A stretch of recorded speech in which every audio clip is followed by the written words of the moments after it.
Welcome, everyone, to our lecture today on the congregation as the hermeneutic of the gospel. That's a phrase from Leslie Newbegin, who is really getting at the people of God are the interpretation for the world of what the good news is. Let's think about what is the purpose of the church. Rick Warren was significant in my pastoral formation in getting at what were the 5 purposes of the church. He thought that there are 5 purposes. So churches have fellowship, discipleship, worship, ministry, and evangelism. And he's drawing there on Acts 2:42 through 47. He says they fellowshipped, they edified each other, they worshiped, they ministered, and evangelized. He's also drawing on Ephesians 4 and the Great Commandment and Great Commission, John 17. He has some reason for that. And so when I was a pastor, I would sometimes wonder what I should do. There was so much to do. And so I have a bit of a case study of what it felt like to be a pastor. I had the Monday morning blahs. I'm tired. It's hard to know what to focus on. Worship, discipleship, fellowship, service to the poor, evangelism. Where do I start? They're all important. It was Monday morning, and the pastor was tired. Email messages were unanswered. Voicemails had not been returned. The office was messy. Mail was unopened on the desk. Worship. The worship service needed work. The worship team had been doing the normal routine, 2 fast songs to get people warmed up, and then a slower one to calm their hearts and minds to hear the word preached. But something in the worship was not great. Was it a lack of planning, a lack of creativity, a lack of prayer, a lack of depth, not singable enough songs, too many new songs? The pastor wasn't sure, but just knew that something was missing. Or was it discipleship? Number 2, something was also lacking in the adult discipleship department. Some people were in small groups, but were those people really growing or just getting together to talk? And some 6-week elective courses that had been tried had been moderately successful, but numbers had peaked the first and second week and gone down after that. Some people attended Bible study fellowship at another church. There was a decent turnout for Saturday seminars. Maybe the pastor could think of a guest speaker who could come from one of those again. Some people were complaining that there was not enough meat. Maybe the pastor could get a professor to come and do a mini church history or systematic theology course and see how the meat lovers like that. Or maybe was the 3rd purpose of the church that was the problem, fellowship. Maybe the congregation needed some more fun. Maybe we should have a movie night or a dunk tank or a talent show or a picnic or something bonding. People are so busy today, and so it is hard to get to know people. Or maybe we need to have some more personal stories from the front during the service. That's it, faith stories. Have people share their journeys. That would be bonding. Maybe if I am more vulnerable in my preaching, that will lead people to become more vulnerable and will really be a church for those who are imperfect. Or maybe it's this ministry area. Maybe we need to pack boxes for the homeless or go serve together at a food pantry or soup kitchen. Maybe that would jumpstart us appreciating how much we have. Maybe we need to plan a service project to pick up trash. We could even cancel church one Sunday morning and do it. Or maybe we should plan another trip to Haiti. That might get people fired up afresh. Or 5th, maybe it's evangelism. Maybe we need to do some more evangelism training. Maybe have everyone pray for one unsaved friend. We could put up paper and have people write the name on the paper on the wall, and then we could pray for them. Maybe we could have an alpha course or maybe a guest Sunday. Maybe I should do a sermon series on how to share your faith or give people a basic gospel outline. I'm tired. It's hard to know what to focus on. So worship, discipleship, fellowship, ministry, or evangelism. Where do I start? They're all important. The end. All right. I think that's quite a common quandary for pastors to feel like, what do you do? somebody like Tim Keller, like Rick Warren, has said that there are multiple ministry fronts. So there's not a lot of help from Keller on narrowing it down. He says there are 4 ministry fronts. 1 is connecting people to God through evangelism and worship. 2, connecting people to one another through community and discipleship. 3, connecting people to the city through mercy and justice. Or 4, connecting people to the culture through the integration of faith and work. So that's kind of overwhelming too. I guess maybe we just do need to be balanced. Is that it? Against this multiple purposes approach, I want to be a bit controversial and argue that the purpose of the church really is to reach outsiders for Jesus Christ. But that's a bit of a minority opinion among theologians. Most theologians do think that there are these multiple purposes. Either it's witness and mission. That's another, or sorry, witness and worship. Or mission and worship. So there's 2 purposes, but often there's this many of 4 or 5, or like Keller has 4 there, but embedded in those really are about 8 he has. All right, so let me make this argument a bit to you. So why mission? Well, God wants to use churches to reach outsiders. I really like Ephesians 3:10. God's intent was that now, through the church, the manifold wisdom of God should be made known. God has the church there to be his light to a dark world. I would argue that mission is the main theme of the scriptures. You see that all the way back in the call to Abraham in Genesis 12. I will make you into a great nation, and I will bless you, and I will make your name great, and you will be a blessing. That all the peoples on earth will be blessed through you. So God has a people that they might bless others, that they might be a people on a hill, a people who would be amidst the other nations and would be a witness to who God is through them. And Karl Barth points to the thesis statement of the Acts of the Apostles, the book of Acts, and he says that is how we are to know what is the purpose of the church. So he says, what is the task of the church? To use the simplest and biblical formulation, you will be my witnesses. Acts 1:8. You will be my witnesses is the command, or maybe it's the promise from Jesus to his disciples. And then you see that taking place in the rest of the book of Acts. Barth goes on to say this. Witness is what must take place no matter what the cost, the result, or the circumstances, and to the postponement and even the exclusion of all other purposes and enterprises. For it cannot do this and yet at the same time plan and attempt and do all kinds of other things.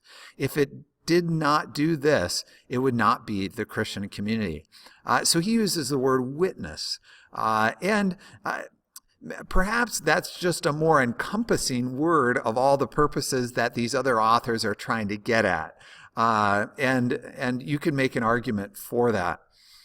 What I worry about with the multiple purposes, which I'll get to, is that if we do not have this idea of orientation toward communicating the good news to outsiders, it is really easy for that to get sidelined, neglected, put off as something that just a few people do, or we do when we have some of these other things, when we have spare time, when that kind of thing. So I think that a lot of these other aspects, which we'll continue to talk about, worship, discipleship, those are really ways of equipping the people of God to be potent people in the world who will be accurate and vibrant witnesses to Jesus Christ in their neighborhoods and schools, that sort of thing.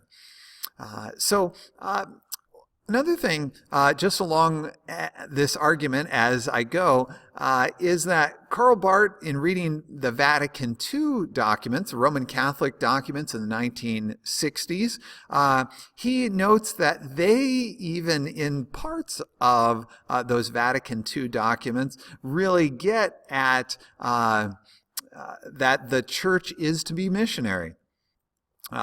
Especially in the document Ad Gentes, and yet, and it says there, the church is missionary by her very nature.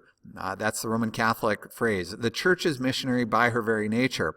And all Karl Barth says in critique is that that's not clear enough.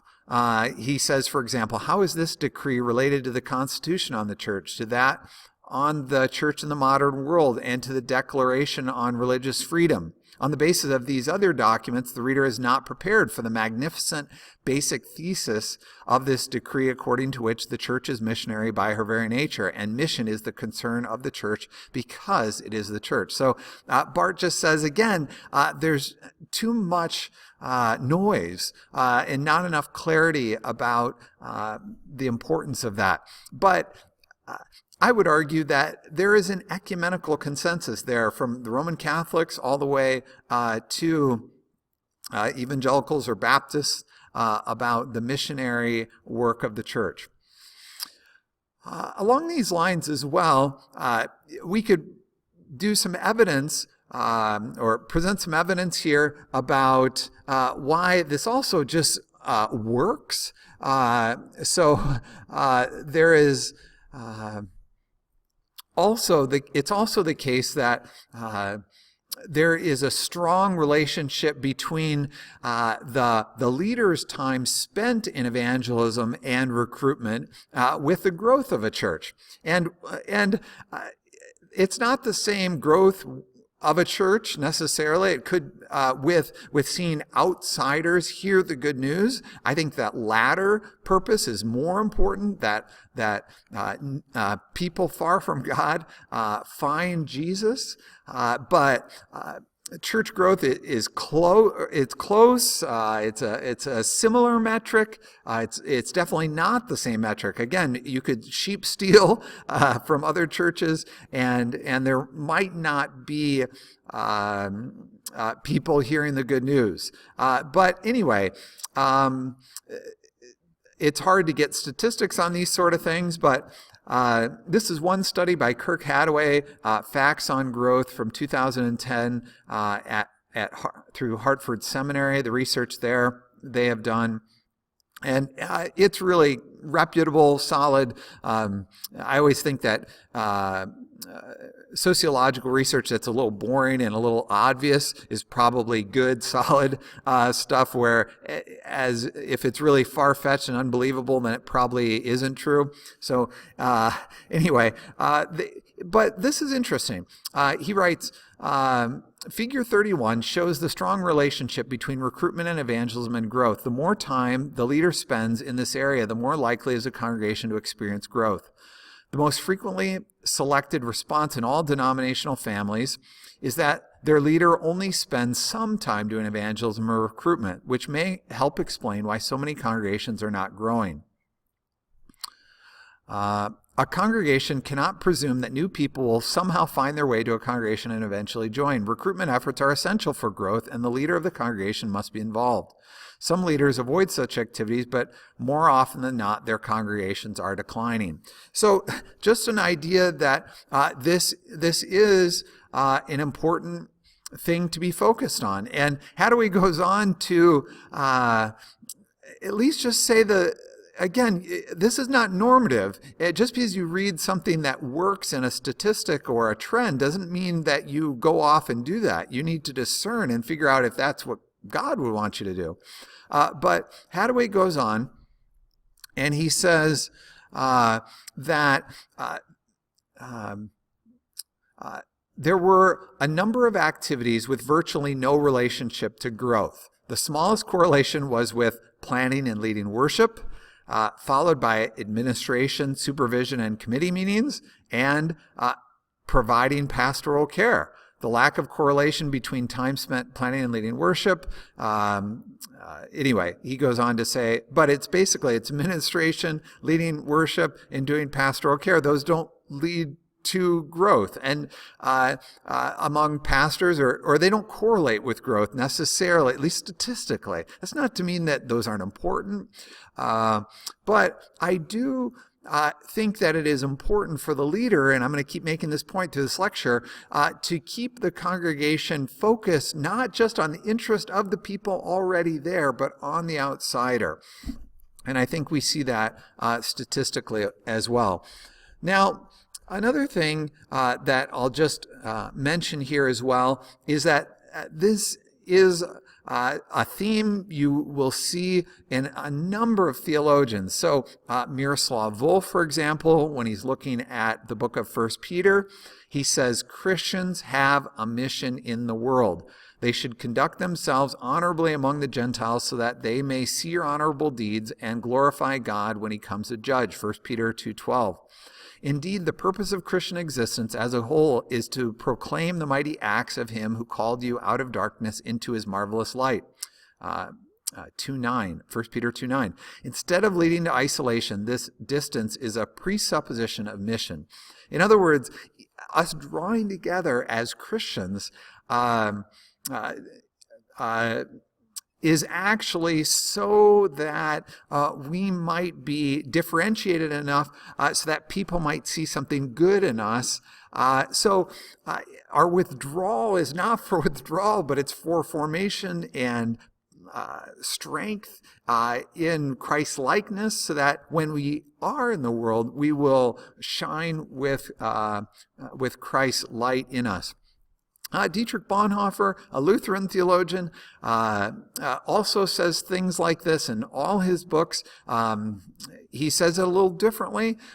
He'll say, the church exists for others. The church exists for others. So he says in Discipleship, the Christian community lives its own life in the midst of the world, continually bearing witness in all it is and does. He says in Ethics, the space of the church is to testify to the world. He says in Letters and Papers from Prison, the church is church only when it is there for others. So there is this external facing focus of a church. It's for others. And if you like that, and you don't like the word evangelism because it sounds too conservative or verbal witness only or something like that, then I invite you at least to say, well, what is the purpose of the church? It's for others. And for the outsider. It is, as William Temple says, a unique organization and existing for its non-members. So I would say that the word missional church is really redundant. So I don't much like that phrase, just because I feel like, no, the church, all churches should be missionary. So it's not just activists, do-gooders, or church growth types, megachurches and church planter types who should be focused on mission and outreach. Church and mission are inseparable. Local congregations cannot just take mission trips and have a missions budget and have a missions committee. The church exists for mission. Again, I'm okay with us playing with what that means. What does mission mean? What does outreach mean? What does evangelism mean? But it's a victory for me in this lecture to persuade you or try to persuade you that has got to be at the forefront. And it's okay if you have some objections. We'll come back to that. Also, one other person here, Martin Luther King Jr., in his letter from a Birmingham jail, which was this letter to white pastors who had written to him, saying that he needed to not be such a troublemaker and disturber of the peace. And he says that the beauty of the church and the history of the church is that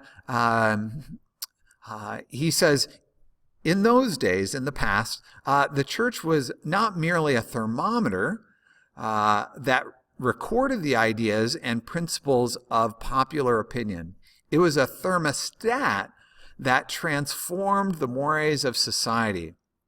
Whenever the early Christians entered a town, the people in power became disturbed and immediately sought to convict the Christians for being disturbers of the peace and outside agitators. But the Christians pressed on, in the conviction that they were a colony of heaven called to obey God rather than men. Small in number, they were big in commitment. By their effort and example, they brought an end to such ancient evils as infanticide and gladiatorial contests. Things are different now, says the discouraged Martin Luther King Jr. So often the contemporary church is a weak, ineffectual voice with an uncertain sound. So often it is an arch defender of the status quo. Far from being disturbed by the presence of the church, the power structure of the average community is consoled by the church's silence, and often even vocal sanction of things as they are. And so Martin Luther King Jr. gives us this idea of an outward-facing church that is trying to do good in the world. And again, I'm open to a range of combination of verbal proclamation and social justice ministry. But I think, again, my point in this lecture is to caution you about how when you are a pastor, when you're in a church, it's so easy for the inertia and the voices you hear to be those in the pews rather than those in your local community who are not in church or in a church community. And those are the people we need to be a bright light to of Jesus in their lives. All right, your objections. So your objections probably are that instead Christians need to get their house in order themselves. Discipleship is really what we need to do. And of course, I'm not going to be against that, but I understand that there would be a good critique of the American church, and it needs to be less hypocritical and instead become better Christ followers, and then maybe we will earn the right to be heard. And so there should be the discipleship advocate who focuses on depth would say we need better worship practices, better discipleship practices, better fellowship practices, better study of the Bible, better theology, better mentoring, better ecumenical relationships with other denominations, better relationships with Christians of different cultures. If we would just be like Jesus, we don't need to say anything. We don't. Then people will be witnessed to. And I think there's something true about that. And in a lot of settings, we can't be explicitly talking about who Jesus is. In most secular workplaces, that's just not appropriate to be doing a lot of explicit evangelizing really publicly, very loudly, that kind of thing. So I think you're right that we cannot dilute the good news with American consumerism, American habits of and instead we need to be fiercely, potently Christian. So I think that's right. And you can take my discipleship and community course where we really talk about growing in depth and nurturing communities that will form people after Jesus Christ, and practices and mentorship and habits and interaction that goes into that. Again, you might be worried about my push for an outward-facing church by saying what happens in churches like that, like a seeker church, would be they have sermons like 5 Keys to a Better Marriage that don't have almost anything to do with the scriptures. They're just kind of common sense advice kind of things, or good advice, not good news, or something like that. You might also say that there's a bait and switch there, where we're getting people in with cheery stuff, and we're not ever getting around to telling them that being a Christian has to do with picking up your cross and following Jesus. Again, the health and wealth gospel, the TV evangelist, is very focused on communicating the good news, I suppose, to outsiders. But again, the Christian theology is actually compromised and diluted there, and we don't want to at all do anything like that. So you might say it is better just to practice discipleship, let people notice. The world needs less Christians talking about Christianity and more practicing it. We do not need people trying to make other people like them. That's not what we need. Okay, so I grant that, yes, we need more and better Christians, or if you prefer, better and more Christians. So we need discipleship and that outward-reaching missionary evangelistic approach.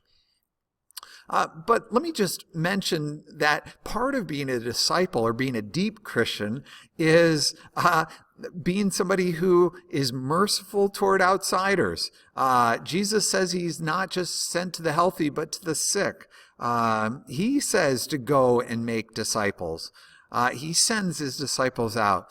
He calls them to go and spread out. It involves being a neighbor to outsiders, wherever we find ourselves, to be salt and light.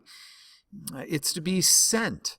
So I would just say that, if you think, no, I really feel like I need to be doing my devotions, I feel like I need to be reading scripture and prayer and having quiet time, and that's really what's most important for me to grow in Christ and to be a good Christian and to be spiritual. I would just say to you, yes. And the reason for that depth that you do need in those practices is so that you can be a light in the world. So if it doesn't lead to that latter move, then you are missing a whole range of really the point of why God has a people on this earth. All right.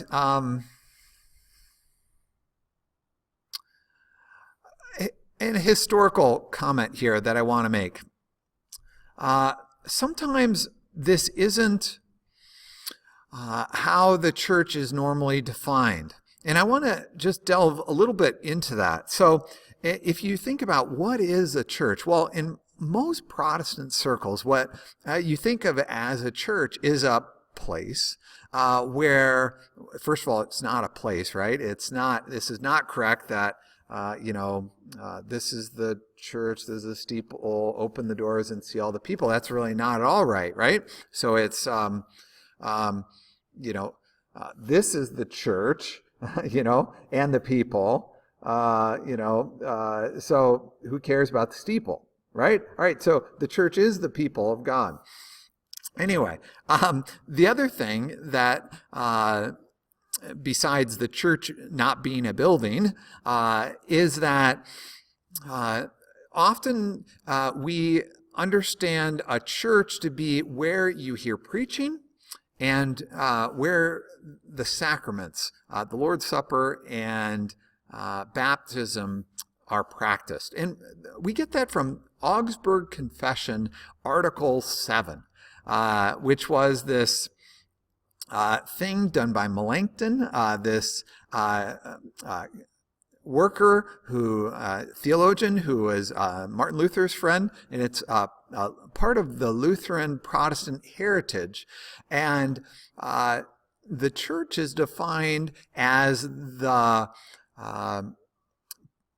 I'm going to get it here. But the church is the congregation of saints in which the gospel is rightly taught and the sacraments rightly administered.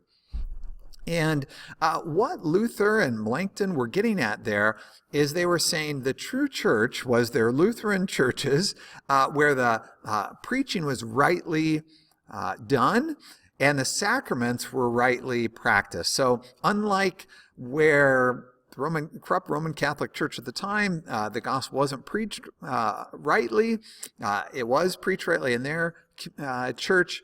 And instead of transubstantiation or indulgences related to how the Eucharist was administered, instead, and I don't know if indulgences really are in there. That's probably a mistake of mine to say that. So anyway, but practice of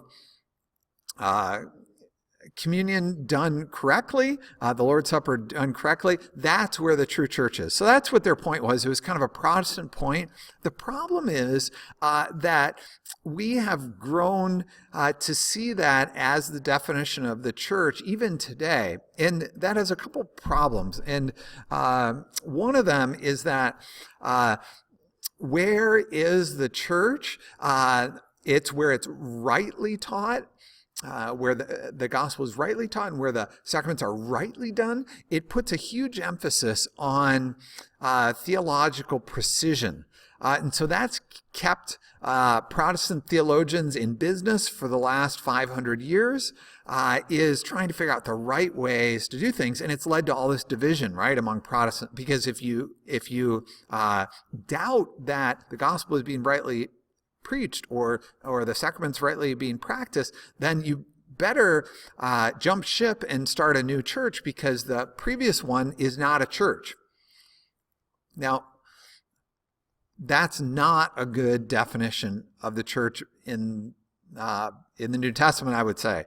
That's not how the word ecclesia is used.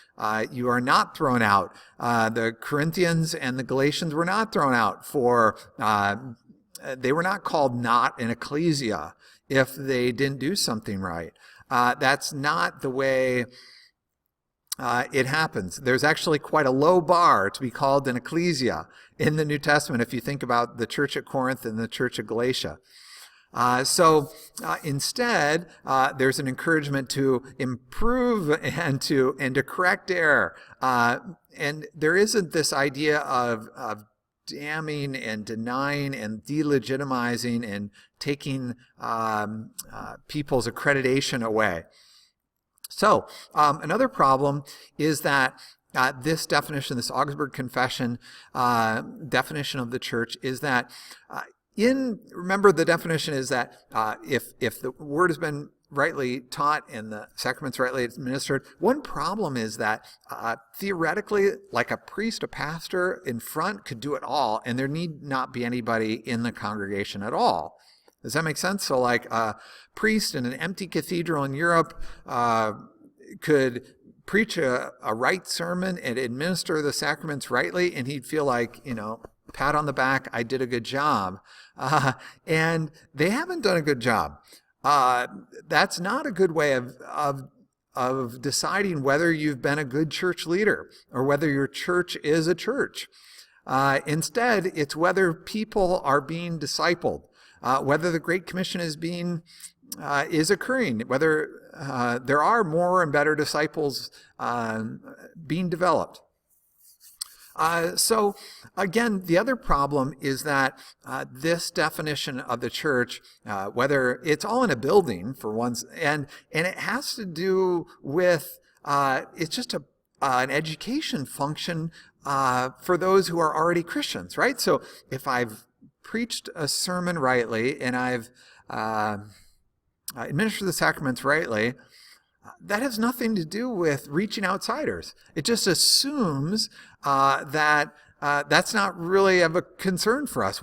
And that is because of the development of this idea of the church under Constantinianism, where everybody, well, or under Christendom, you might say, where everybody was born in Europe into a Christian country and baptized as a child into both the church and born as a citizen of the nation. And there was just overlap there. And so the church's function was to educate. They were almost like a public school or something like that, where their job was to raise the child in the traditions of the church and the state. And so there was not this outreach function, this missionary function of we need to win people. So I would say we need to look at that definition of the church and instead say something like the church is where the people of God are making disciples and are of Jesus Christ, or something like that. And that would inspire the church in a Christendom country. Am I making disciples? It's fine if I'm preaching a right sermon, technically accurate sermon, administering the sacraments technically right, but am I making disciples of Jesus Christ? It would inspire that pastor or priest in an empty cathedral, and it would also lower this idea of theological precision, so that we aren't dividing all the time over theological minutia. All right. One thing I would say about this, an additional thing, is that somebody like Bill Hybels has articulated in his life. He's the pastor of Willow Creek Community Church in South Barrington, Illinois, and runs the Global Leadership Summit, which is held every fall. And his main two things he's really well known for are leadership and encouraging great, solid leadership in the world, but especially in churches, and then also evangelism and reaching outsiders, people far from God, and really trying to have worship services and a church that is really designed to reach outsiders. And I think that the reason those two emphases go together is that Hybels does correctly see that in churches where they are not as interested in evangelism, they're just interested in pastoral care and worship, kind of caring for the people already there, there's not as much a need for leadership, because it's more or less maintaining what is already going on. But if you are interested in reaching outsiders with the good news, then that takes leadership energy. It takes a lot of work to try to get a group of people to focus on not themselves, but on reaching others. Not having their own immediate needs necessarily met, but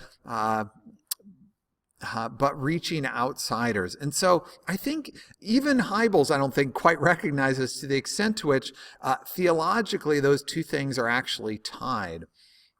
The need for leadership and reaching outsiders. All right.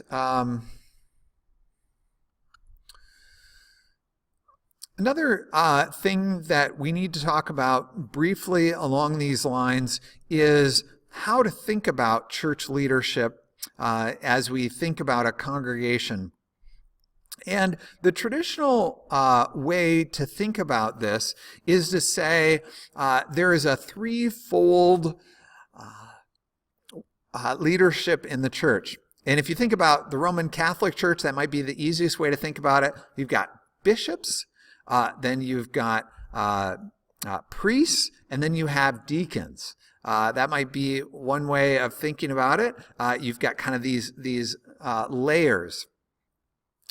So you have that. Also, you'll have bishops in the United Methodist Church. You'll have that in Lutheran churches. So you have this upper layer, and then you have kind of the priest layer, the pastor layer in the middle there, who oversee parishes or churches or local churches. And then you have kind of a lower layer of the deacons who are, assistant kind of people. And that's been that's the kind of historical, predominant threefold pattern of Christian ministry. During the second and third centuries, a threefold pattern of bishop, presbyter, and deacon became established as the pattern of ordained ministry throughout the church. So there's something of a consensus about that. But I don't accept that. I don't think that's the right way to think about this, but this is a minority position.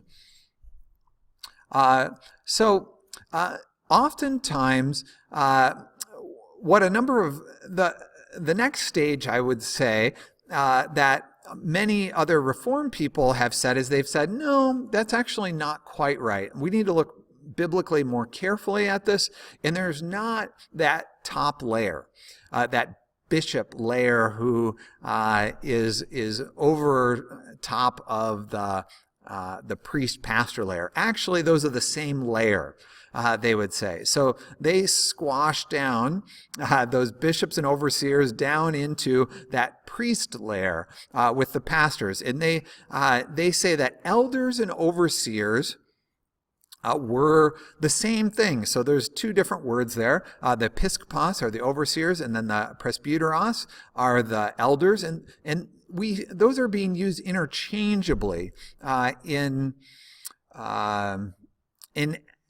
for example, in Acts 20. So you'll see Paul sent to Ephesus for the elders of the church, Acts 20:17, and then he says later to them, keep watch over yourselves and all the flock of which the Holy Spirit has made you overseers. So those are the same role. That's the idea. You'll even see that in 1 Timothy. They'll say that there's overlap between those layers. So 1 Timothy 3:1, here is a trustworthy saying, whoever aspires to be an overseer desires a noble task. And then later in the next chapter, 1 Timothy 4, you'll see comments about the body of elders, and 1 Timothy 5, the elders who direct the affairs of the church. So there is some overlap. And Titus 1:5 and 1:7 as well. You'll see some overlap there as well. So that's another way to think about this. You may be familiar with that if you're from a Reformed or a Presbyterian church, or even Baptist churches tend to think that way as well. But let me just also make a point, I think, that Gordon Fee has suggested that I think makes a bit more sense of this. And he says that the elders is the larger category, and there's two subcategories within that, and they're the overseers and deacons. So he puts it this way. The elders in the local churches, here, I think I have this on a slide. Here we go. The elders in the local churches seem to have been composed of both episcopi, overseers, and diaconoi, deacons.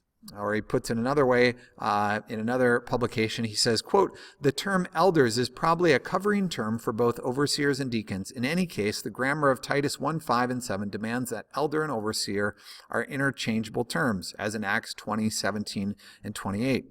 But they are not thereby necessarily coextensive. So that's a possibility. That's an interesting possibility, I think, that you should keep in mind as you think about this. But I'm going on.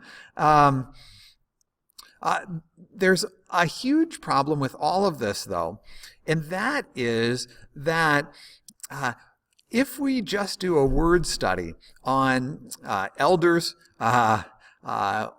deacons, and overseers, we really miss a ton of the New Testament. There's just not that many verses that even talk about that. Now, what was going on in the New Testament? What was going on? Who were the main actors? I'll give you a second to think here. Who else were the movers and shakers in the New Testament? Well, I would say it's the apostles, the Acts of the Apostles. And they put in place these overseers, elders, and deacons, or elders, the main category, overseers and deacons, the subcategories, as maintenance people, assistants, managers to run things while the apostles were away. So if we end up thinking of the church leadership as only overseers, elders, and deacons, we end up with a very maintenance-oriented church. And so that's also an historical problem that we have. So John Calvin really thought that there was no need for apostles, prophets, and evangelists. We think about a pest from Ephesians 4:11, apostles, prophets, evangelists, shepherds, and teachers. And Calvin said that because the world was already evangelized, the known world had already been Christianized, there was no need for that. The apostles, prophets, and evangelists, that those had ceased. Those gifts had really ceased. He was a cessationist in that sense of the word. So that, again, led to a very maintenance-oriented church rather than an outreaching church. So I'm just trying to tell you that there's some reasons historically why we've gone to this really maintenance-oriented church rather than an outsider-focused, movement-oriented church. Christendom has really led us in that. Another slide here I just have here just to connect with your leadership thinking, and that's this idea that John Cotter has mentioned between leaders and managers.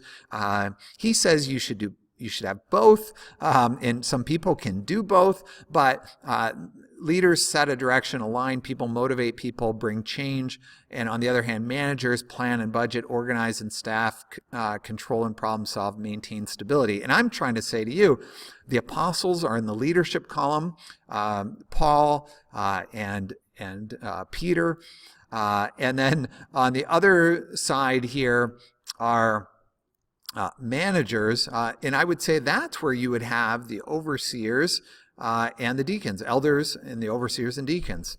So be careful about looking for church leadership by just looking up overseers, elders, and deacons. All right.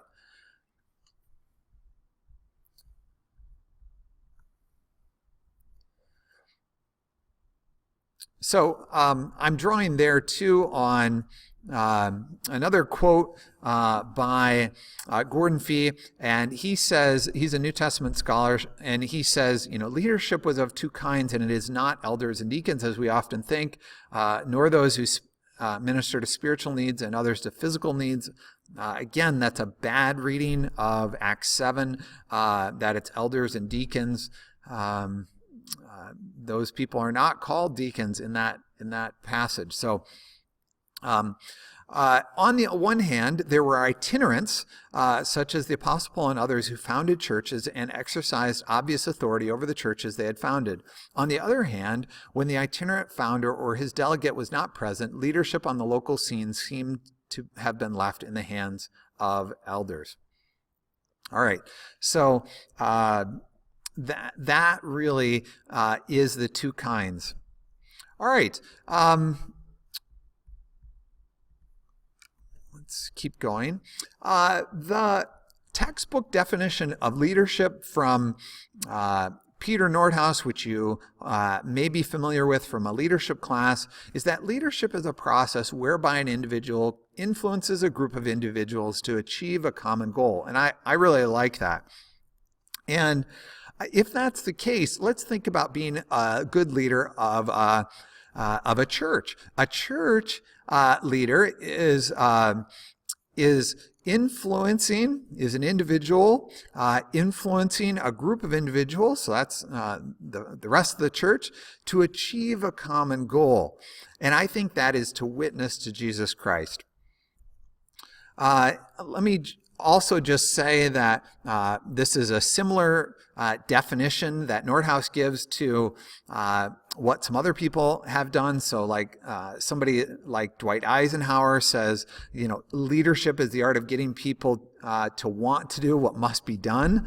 And Bill Hybels says we define leadership as moving people from here to there. Somebody said about Winston Churchill, Lord Moran said about him, his countrymen have come to feel that he is saying what they would like to say for themselves if they knew how. So it is this job as a church leader of working with the people of God to witness to Jesus Christ, which is what they actually want to do.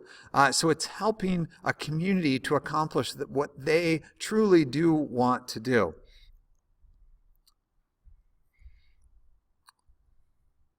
So what does this look like?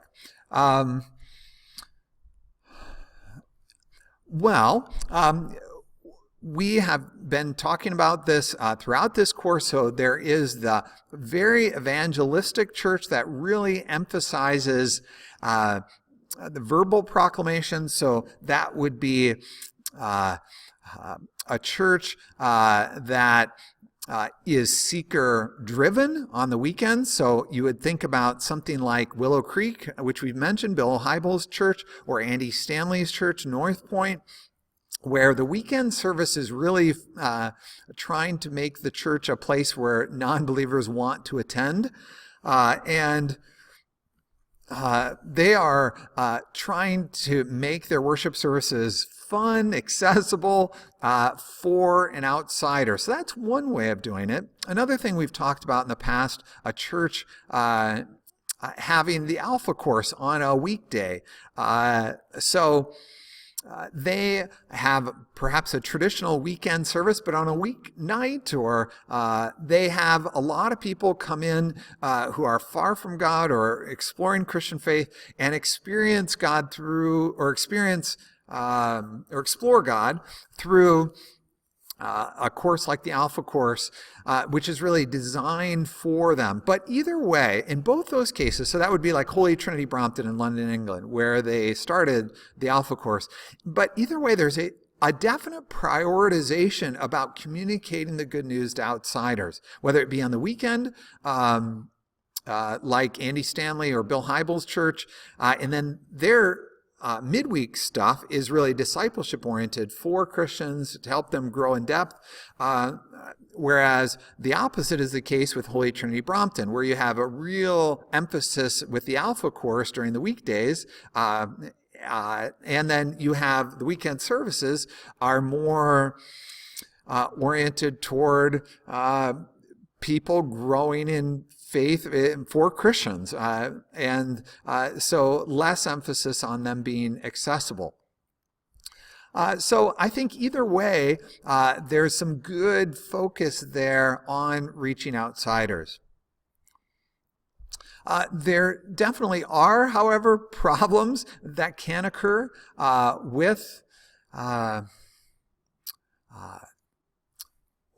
over-contextualizing, trying to be too much like the world, trying to be too accessible, where Jesus is lost, where we're no longer looking like Christians at all, but just looking like the world. And we call that syncretism, unholy mixture of the world and Christian faith, so that Jesus and the distinctiveness of Christianity is obscured.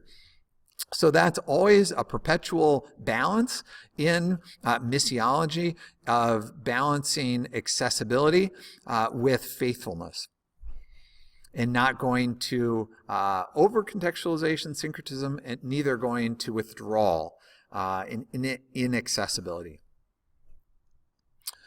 So Let me just make a couple comments about megachurches since we're talking about that. There is an increasing sense that people are attending large churches. So Mark Chaves, who's a sociologist at Duke, here's just some basic statistics. Most congregations are small, but most people are attending large congregations. In 2012, the average congregation had only 70 regular participants, counting both adults and children, and an annual budget of $85,000. At the same time, the average attendee worshiped in a congregation with about 400 regular participants and a budget of $450,000. So that may blow your mind somehow, but basically there's a ton of tiny little churches out there. One building, solo pastor, places, United Methodist churches, all over the place. But then there are also a lot of huge megachurches of 5,000 people, and a lot of people attend those. So actually, more people attend churches that have about 400 regular participants than attend those little tiny churches. And that probably won't surprise you totally. So I don't think that large churches are going anywhere. There are some people who really do think that when Christendom goes away and Christianity has less of an influence on our culture, that those large churches will shrivel up. So we'll see. But I don't think there's a lot of evidence that actually that's happening. Sometimes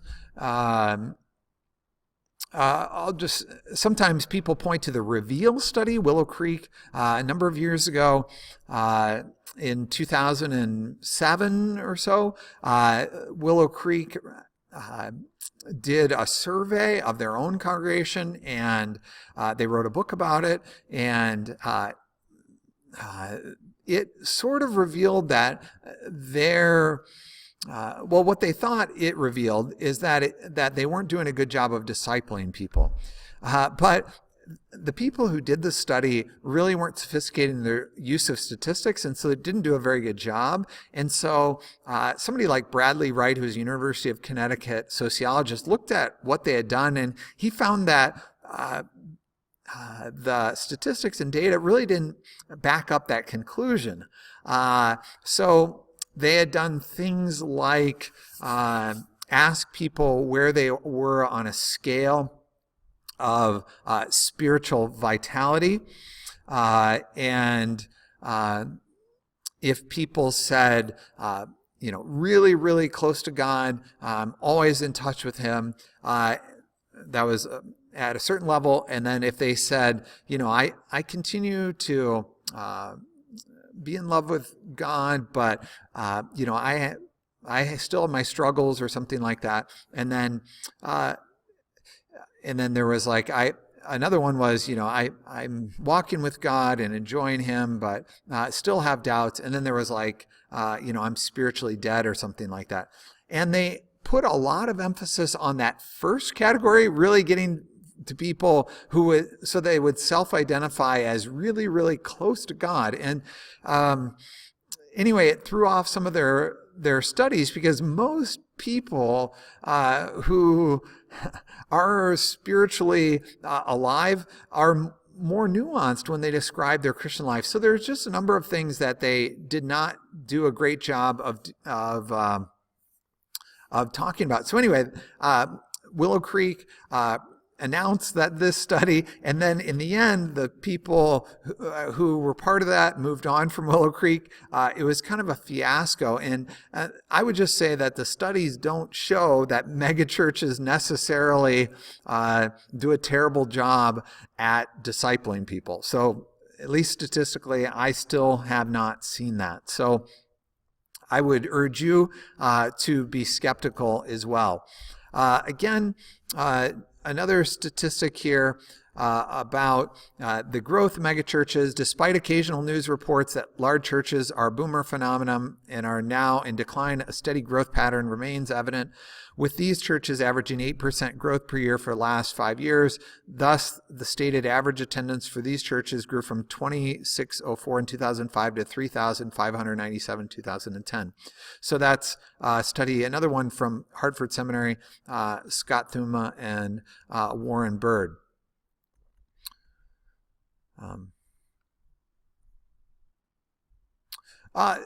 Again, I don't want to also glorify growth. And I just want to say one more thing about that it is much more difficult for a church to grow, and we just need to be much more nuanced about this.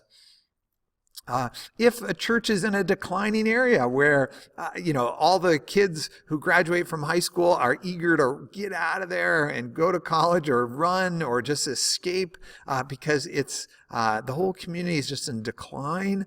And so I just think that needs to be something that you're aware of. I think this is pretty...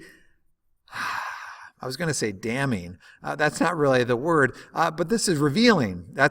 All right. So at the very beginning, pages 33 and 34 of his book describing how he did church growth, the purpose-driven church, Rick Warren, who's great in a lot of ways, but read this. During the summer of 1979, I practically lived in university libraries doing research on the United States census data and other demographic studies. One afternoon, I discovered that the Saddleback Valley in Orange County, Southern California, was the fastest growing area and the fastest growing county in the United States during the decade of the 1970s. As I sat there in the dusty, dimly lit basement of that university library, I heard God speak clearly to me. That's where I want you to plant a church. And it's hard for me not to respond a bit cynically there, because I do feel like you too can grow a church if it's in the most fastest growing area and the fastest growing county in the decade. And so I do just think we can't all do that. That's not what God would want us to do, is to run to the growing places necessarily. Many of us are called to locales which are struggling and in pain and struggling. I think about with heroin addictions and all sorts of difficult small town, declining economy kind of places. That we're surely not just called to those growing places. So that's not at all what I'm trying to emphasize. Instead, I'm trying to emphasize that churches should be existing for outsiders. They should be both attractional and hopefully people will want to come and be among Christians at your church, either on a weekday through like an Alpha program or on the weekend through your weekend services. And also not just attractional, but missional in the sense of your people hopefully will be out in every area of the community's life, in every sphere of influence, of every kind of workplace. They will be a light. And so both of those are crucial for what the church is to be.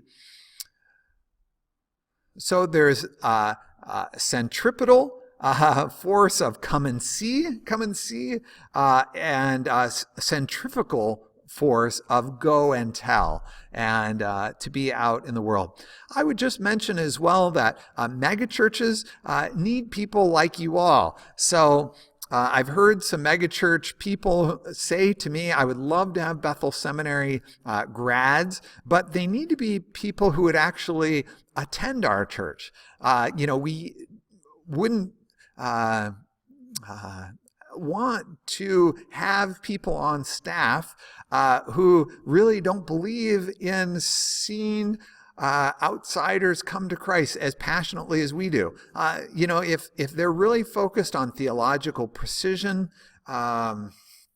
if they're focused on some of these other things that we've mentioned, if they're going to be a critic, then it's not going to work as well. But we would love to have them if they are interested in helping us. We have lots of baby Christians. We would love to have them on staff. So I just encourage you to appreciate megachurches for that strength of reaching outsiders. All right, and now just a couple comments here on church planting. Why church plant? Well, people become followers of Jesus Christ often through church plants. Now, when you look at statistics, it's better usually to look at the median rather than the average. So in a median church plant, after 1 year, there's about 30 people, and there's about 4 new Christians. Now, yes, there are some church plants that really do grow more quickly. So the average, that boosts the average up. So the average church plant has 51 people and 11 are new Christians. And that's just a little idea of what happens in church plants. I think so often of churches that have been in existence for a long time where no one has been baptized in a given year through an older church. And whereas here, even in a median church plant, there are 4 new commitments to Jesus Christ. Also, unchurched people tend to be drawn to new churches. So 1/3 of all new church plants are made up of previously unchurched people. Those churches, so 1/3 of church plants, when they look out into their congregation, more than half of those people were unchurched. That's quite wonderful. So that they are that oriented toward outsiders. And I think there's just a dynamic there with new churches that we know we need to recruit outsiders because we're so small and we're so new. And I think outsiders sense that they're not coming into something where all the traditions and rituals are all decided. So these communities are just more accessible and welcoming toward outsiders. Also, newer churches tend to grow. You just see that of the churches that are growing, about 54% of them are ones that have been in existence for like 15 years or less. So after that, many churches do not grow, or the majority do not tend to keep growing in attendance. So that's just something to think about and realize. And I just, again, think that's probably common sense, that there's a plateau after about 15 years in most places. Not all. Some even older. The oldest churches, 28% of them are growing. All right.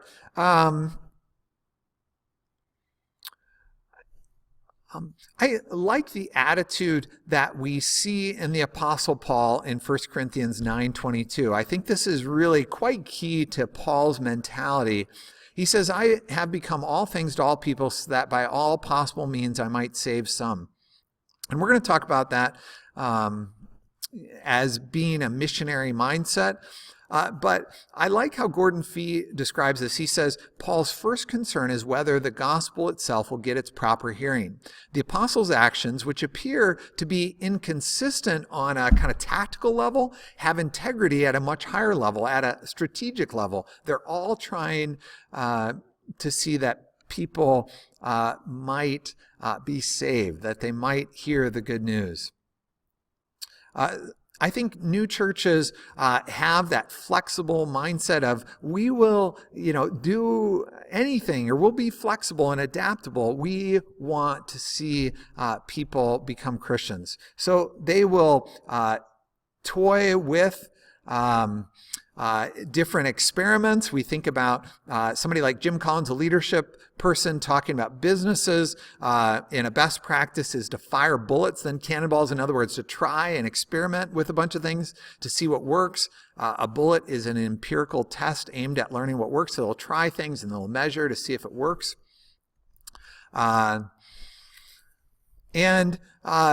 If you end up starting a lot of churches, perhaps those are the bullets, some will make it. In some traditions some denominations or Christian traditions are really doing a lot more church planting. So Pentecostal churches, 53% of Pentecostal churches in the U.S. have been founded since 1990. 25% of other conservative, evangelical, or sectarian Protestant churches that have been founded since 1990. That's between 1990 and 2012, I believe. And then Baptist churches, 14% of them are new. 3% of Lutheran churches are new. 3% of Methodist churches are new. 1% of Presbyterian Reformed churches are new. And 0% of Episcopal churches are new. Anyway, that doesn't include some Anglicans, AMIA churches that have been founded, and probably it's not the case that no Episcopal churches are new, but just statistically speaking, very few. So the point is, I just want you to see that, if you start a bunch, some will probably make it. But it's important to have a good first 4 years for a church plant for financial viability.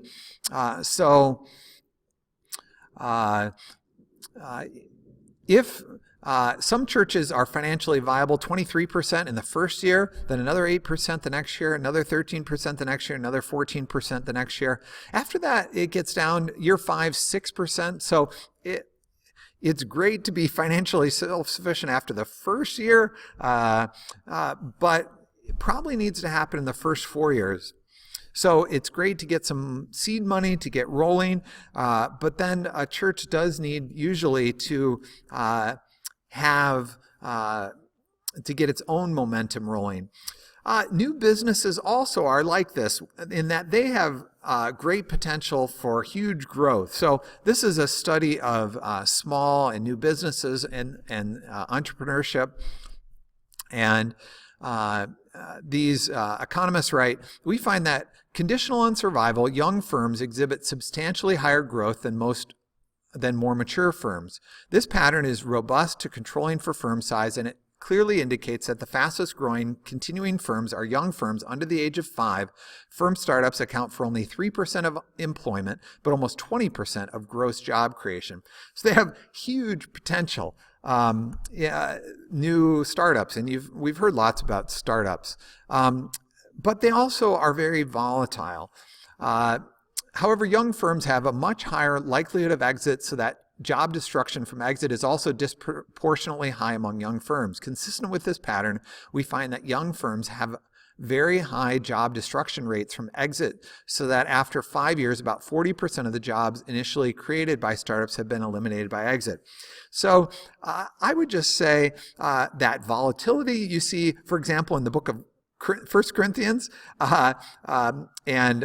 is something that we should expect in church planning too. As we try to reach outsiders, we will have some ups and downs, some success, a huge potential, and also some decline. And there's just some of that we should know. Converge, which is what Bethel is part of, has been called by Ed Stetzer and Daniel Eam the leading U.S. mid-size denomination in church planning, with a 6.4% growth in new churches in 2014. What impresses us most about Converge is that they report an 89% church plant success rate. And so Converge is really passionate about church planting, and they're really trying to help decrease the volatility and try to have more of those churches be stable, and but just something to make you aware of that this is strength of Converge, and both the amount or the number of church plants and also the health of them. So I'm actually here at our church, which was a church plant from Wooddale Church, and it was started by a staff member at a very large church nearby, Wooddale Church, and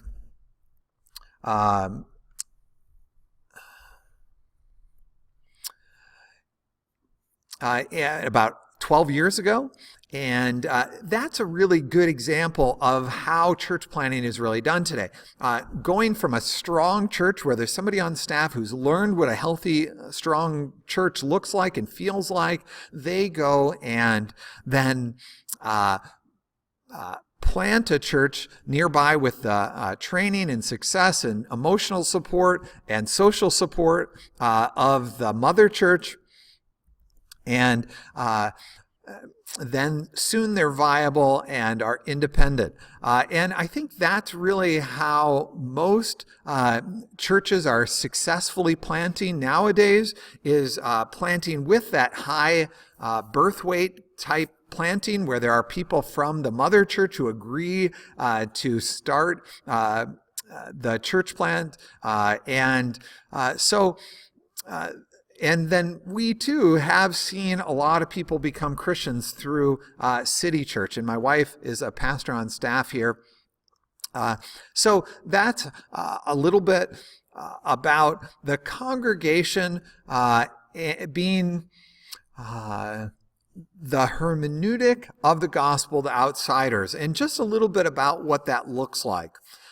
So I hope you have been inspired through this lecture, if that the church is to be, as Bonhoeffer says, for others. And I hope that will be what you consider to be your responsibility as a church leader, is to call the church to what it wants to be, I think, and that is to be a witness to Jesus Christ, and to say to your community of Christians, how can we be a witness to Jesus Christ in this community? How can we be attractional, where people want to join us? And how can we be missionary, lights out in the world? Thanks for listening. We'll see you next time.